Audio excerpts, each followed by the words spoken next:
Carla. Welcome to my channel. Thanks so much for stopping by. Today I want to share with you some things I found at the flea market.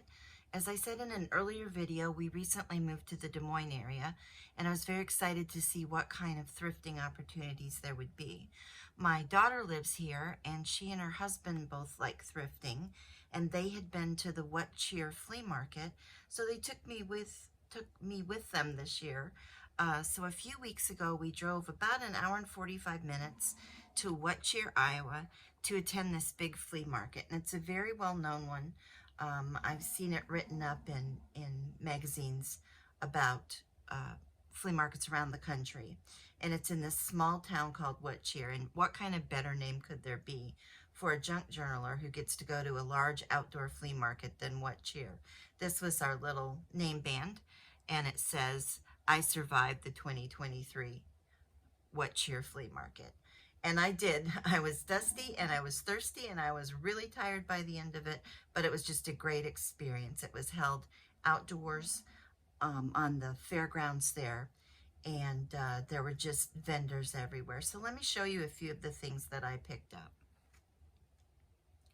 The first thing was this piece of lace, which is in pretty bad shape, all the edgings falling off.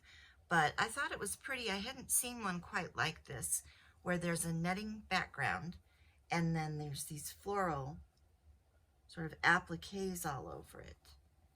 And when I got it, it was just really, really dirty. So of course I washed it. And there were still these dark fibers. I couldn't figure out exactly what it was. So I thought, well, maybe if I just throw it in my dryer on the fluff cycle with no heat, it will just knock those fibers off. Well, it did. That was successful. But all these little leaves, or not all of them, but a lot of them started slipping out from under their stitching. They're not really tacked down. They just seem to be under the stitching. So I have quite a bag of them, but that's okay. I'm just going to use it as I go. I'll cut off a piece the size I want, and then I'll go in with the leaves and just slip them under the stitching. And if I need to, I can do a little tack stitch or something. But I thought with it kind of the raw edges, it might make a good shabby fabric flip on a page. Or if I reattach this edging to the ends and maybe stitch it over a supporting fabric, it could make a good pocket. So this was only $1. There was a guy who had boxes and boxes of dollar items, and this was in there, and it's a pretty good sized piece. This little cherub was also in the same boxes, and when I took it up, the lady said, "Oh, that's just free. You can just have that." So there's the little cherub. I don't know if that's focusing real well.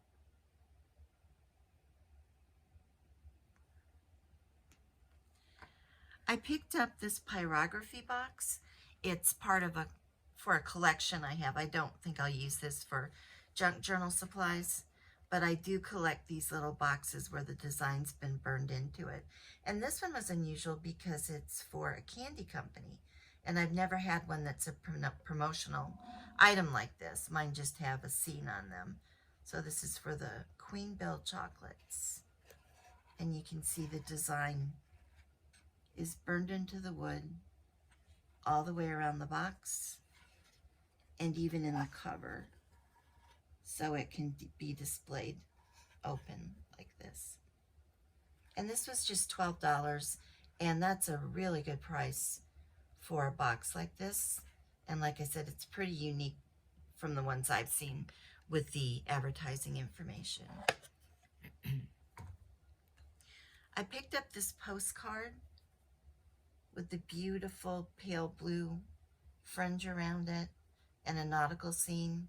It's a New Year's postcard, and there's also a scene on the back that's another boat scene. I have a nautical altered book in the works.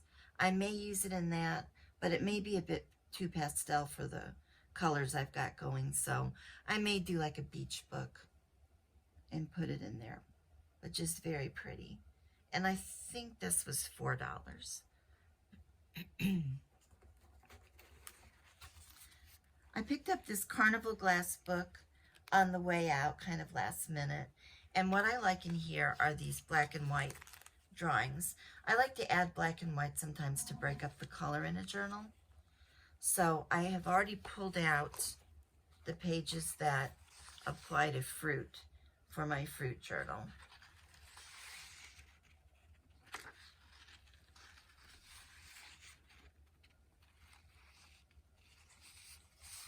And these could be fussy cut, or I could just use the page. It could become a tag or all kinds of things. So that was also $1, and it has a lot of illustrations.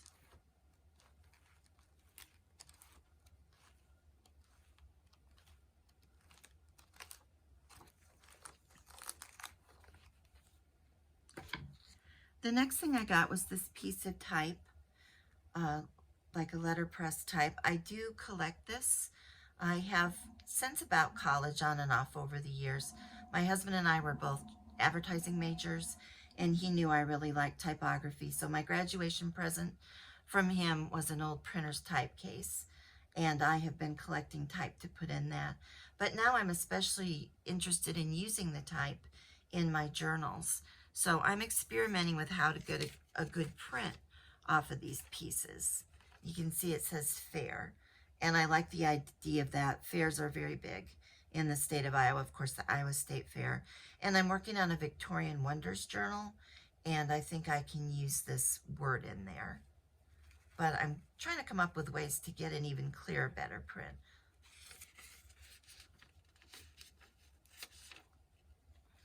And then the last thing, well, I did get a piece of furniture at What Cheer that's too big. It's for storage in my craft room. It's too big to show on camera, but at some point I'm going to do a craft room tour, and I will show it then. But the last thing I got was this box, this filing box.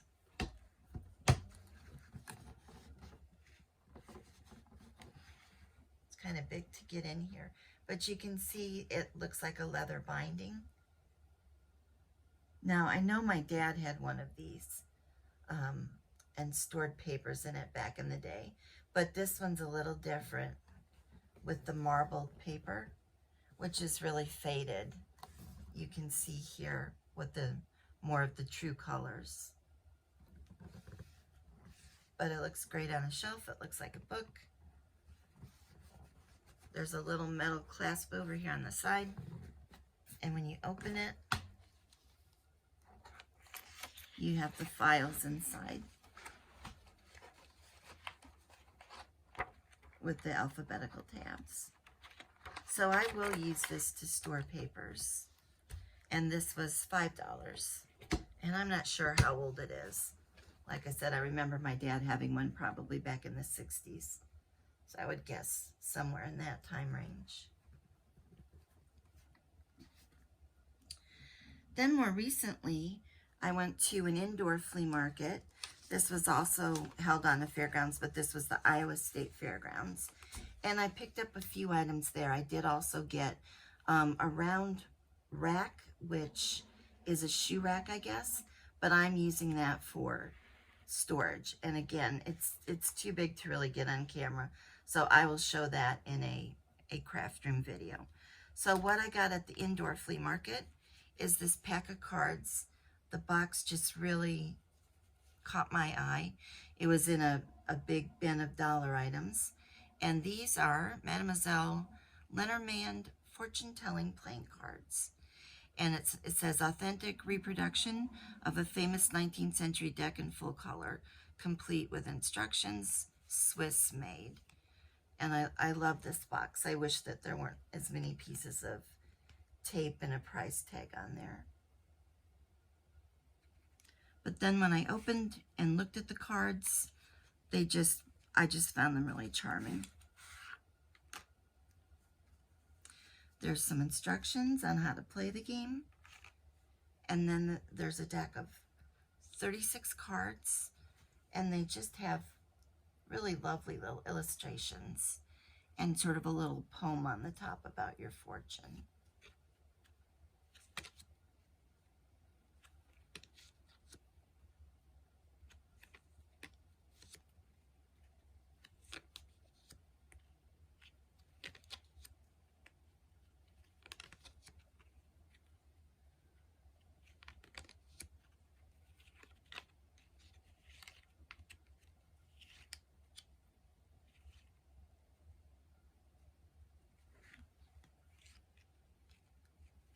Just really like these illustrations, the colors.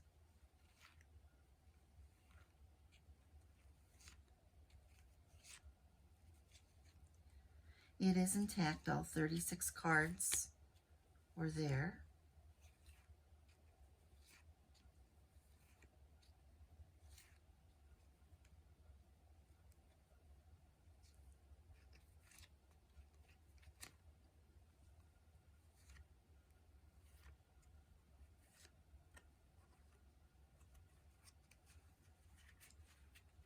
So that is the fortune-telling deck.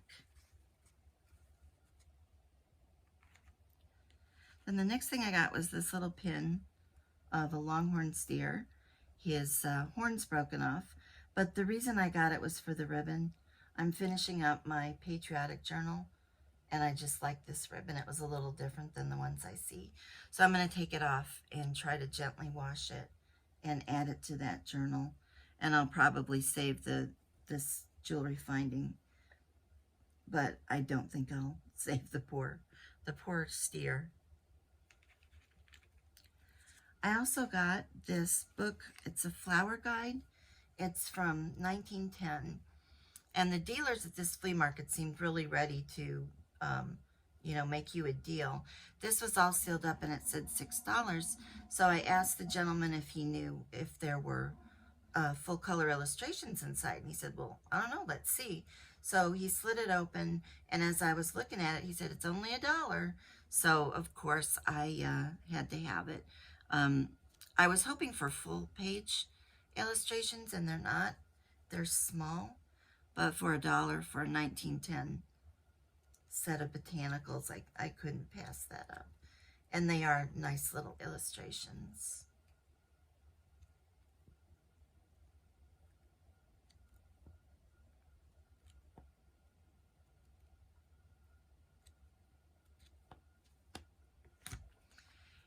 And it is pretty much falling apart, so I won't feel too bad about using it. I got this graphic 45 set of stamps for $1. Looks like it was $2.99. It looks like a Tuesday morning tag. But I do like the sort of vintage fashion. So I will use that on a tag or in a journal. I picked up a couple of books that were very patriotic themed. I don't know that I'll use them in my patriotic journal. I'm almost done with that, but I just like them for this time of year, even for just display. This one's interesting because it is all illustrations from magazine covers over the years that did a 4th of July issue or a patriotic issue. So these certainly could be cut and used to make journaling cards. And they're from a lot of different eras. They're all very colorful. The paper's fairly matte, maybe just a little bit of shine to it. There are a lot of cute ones in here from all different magazines, as you can see from the titles. Like this one, Modern Beauty Shop.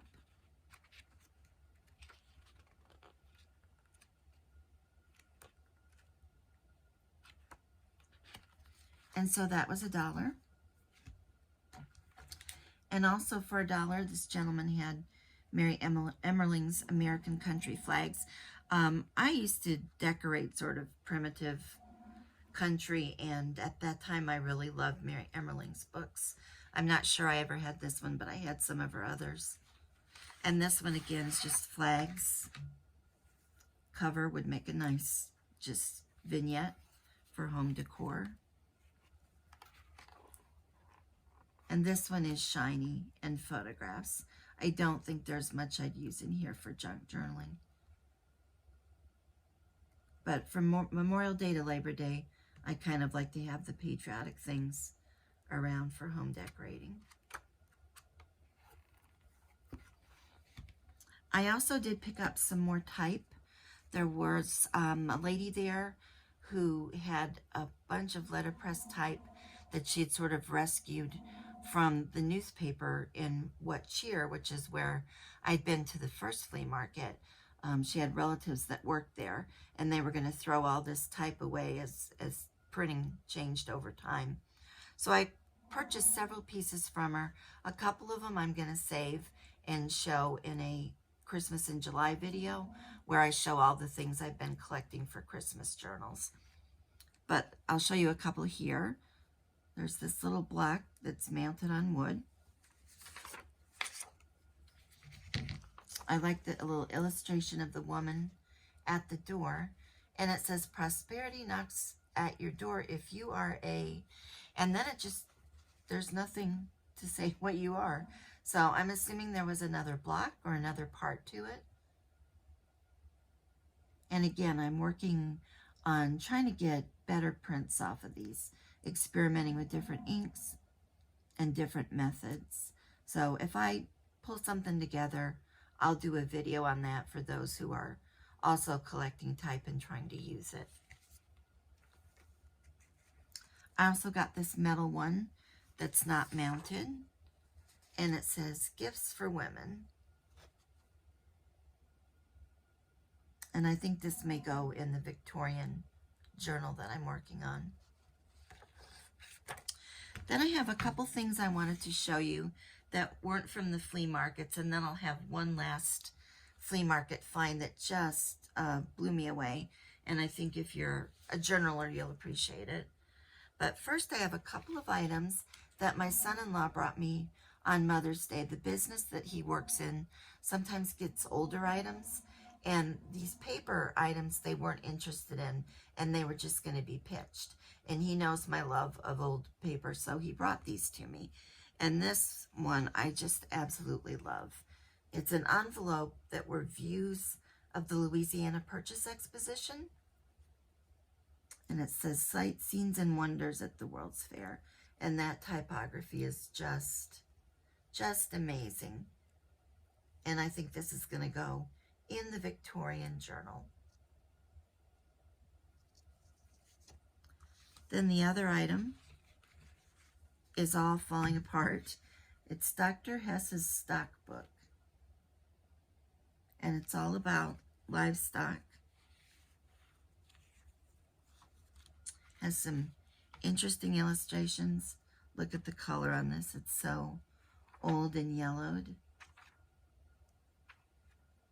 But you got some horse illustrations. Kind of a medical book for your livestock, I guess. So very cool. And I really appreciated him thinking of me and bringing these to me. And then for my last item at the indoor flea market, the gentleman that had the two books also had this. And you can see that there was a price sticker stuck to it. There was a tag that it looks like an antiques dealer maybe had it for $20, but he had a $5 sticker on it. And when I opened it up and started looking at it, it just kind of blew me away because this is completely handmade.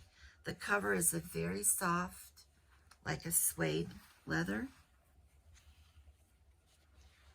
And this Campfire Girls logo has been stenciled onto the cover.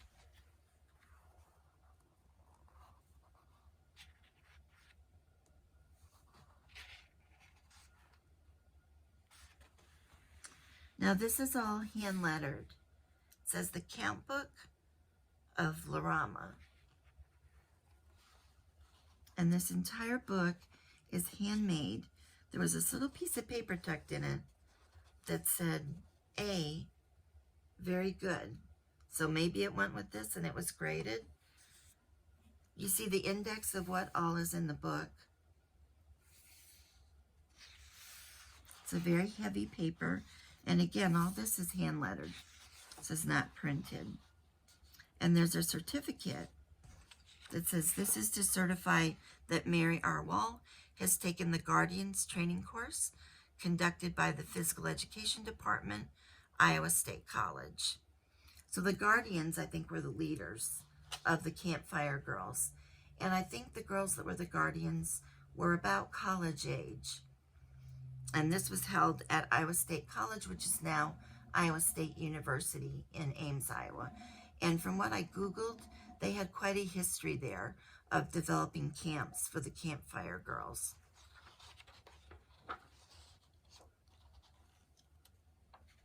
This explains that Larama is my Indian name.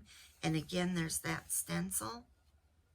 And I guess in later times, the Campfire Girls were criticized for appropriating the Indian culture when they were not Native Americans themselves.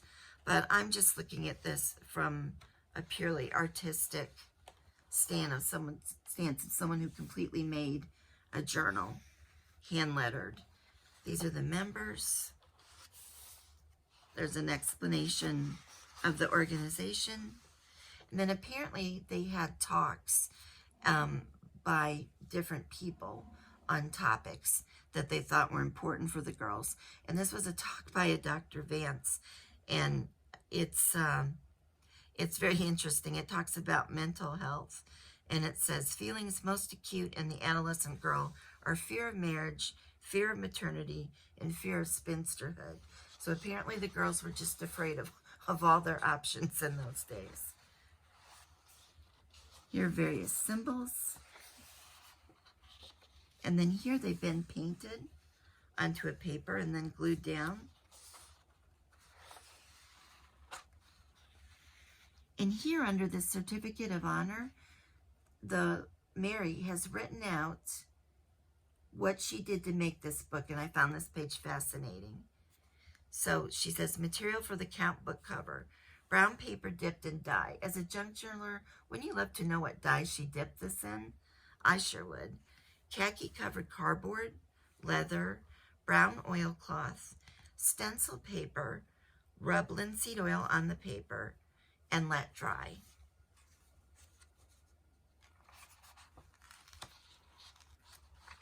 Here's a chart. Campfire Girls health chart for 1 month.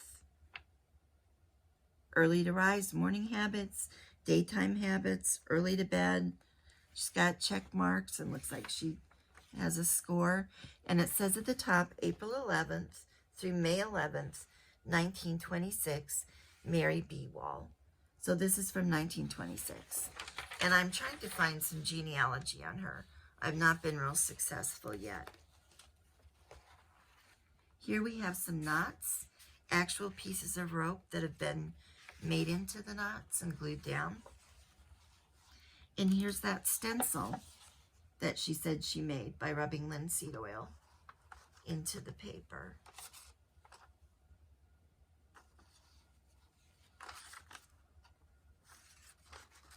I gotta tell you, my heart just skipped a few beats when I started looking through this. So amazing. Here are a few more ropes. There's kinds of fire, scout signaling alphabet, first aid. Again, each of these pages are all hand lettered. And I think the style she did it in is just very interesting. The sort of typeface or font that she used. There's a work song. Mammy Moon. Burn, fire, burn. And then this section, leaf prints. I'm not sure how they made them, if they were just like pencil rubbings with a graphite pencil. But they're just pages of all the different leaf rubbings. Now, I would never have the heart to take this apart and make it into a junk journal, but I definitely could scan some of these pages and use them in a junk journal.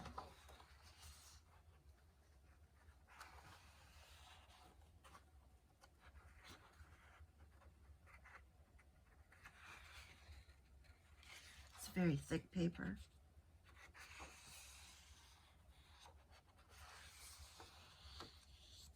And she wrote her name in the back cover. It is so soft to the touch. I think I found a real treasure with this. I hope you enjoyed going through it with me and seeing my other treasures. If you like this video, I hope you'll like it and subscribe so I can grow my channel and reach a few more people. I'm going to use the hashtags today, Thrifty Thursday, which is an open collaboration hosted by Sheree at Turquoise Dreaming, and Thrifted Treasures, which is another collaboration hosted by Dale at Not Too Shabby Chic. I will link their channels in my description box. I hope you'll check them out, and I hope you'll search these hashtags so you can see all the different goodies that thrifters in the junk journal world are finding. Thanks again for joining me.